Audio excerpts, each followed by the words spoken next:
Ethan sat in the corner booth of his small-town cafe, the morning rush replaced by an eerie quiet. Just 2 years ago, this place was alive with chatter, the smell of fresh croissants filling the air.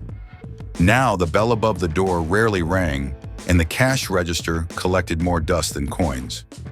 Rising prices had scared away regulars, and competition from big coffee chains made things worse. He knew this was more than just a slow season. It was survival mode. But instead of giving in to fear, Ethan made a decision.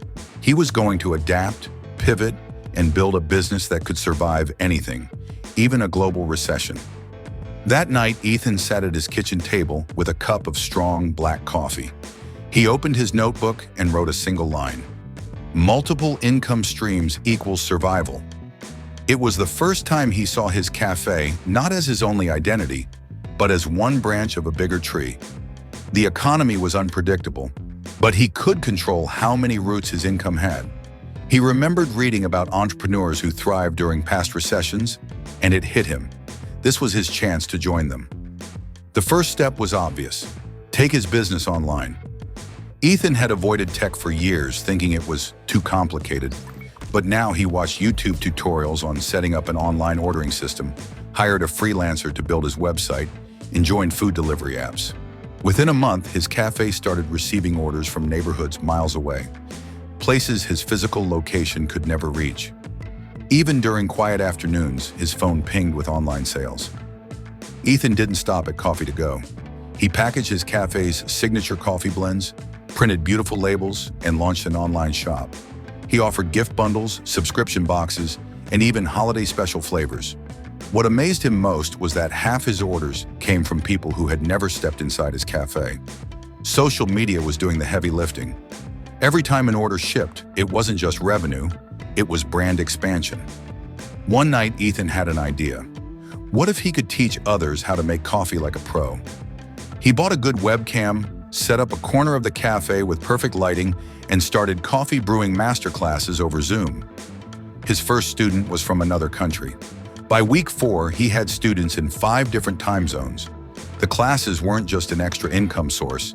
They turned him into an expert in his field. The biggest change wasn't in his bank account.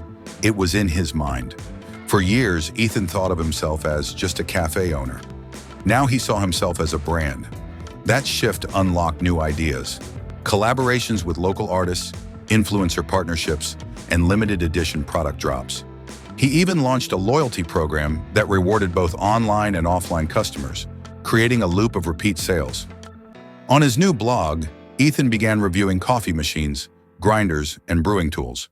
He joined affiliate programs, so every time someone bought through his links, he earned a commission. At first, it was just a few dollars a month, but as his blog audience grew, so did the payouts. It was income that didn't depend on how many cappuccinos he sold that day.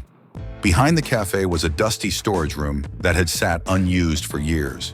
Ethan transformed it into a co-working space with high-speed Wi-Fi, comfortable chairs, and free coffee refills. Within weeks, it was booked solid. This steady monthly rent became a cushion that kept the business safe from sudden drops in cafe sales. Ethan learned that scarcity sells.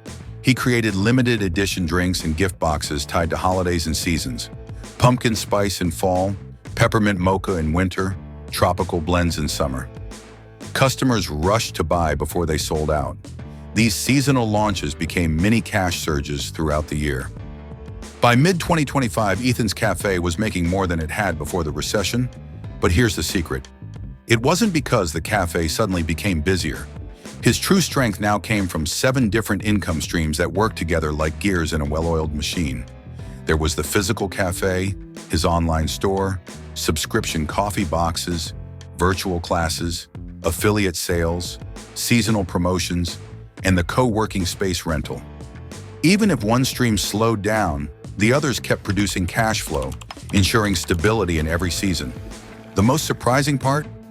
Many of these streams continued working for him even while he slept. He no longer feared Mondays, rainy days, or quiet afternoons. Those slow moments became his chance to brainstorm new offers, connect with online customers, or tweak his website for better sales. Ethan's story is proof that recessions aren't the end. They're the beginning of reinvention. The most successful people aren't always the biggest or the richest. They're the ones who adapt faster than everyone else. Ethan learned that in tough times, flexibility is the ultimate safety net, and creativity can turn uncertainty into opportunity. He didn't wait for perfect conditions or massive funding. He started with what he had, learned as he went, and kept stacking new income sources one by one. Each small step made the next one easier, until suddenly his business felt unshakable. If you're watching this, remember, you don't need the perfect plan to start. You need to start, and then perfect the plan as you grow. You have the same tools Ethan had, an internet connection, skills, and creativity. Whether you sell products, teach online, rent unused space, or offer specialized services, the opportunities are already within your reach.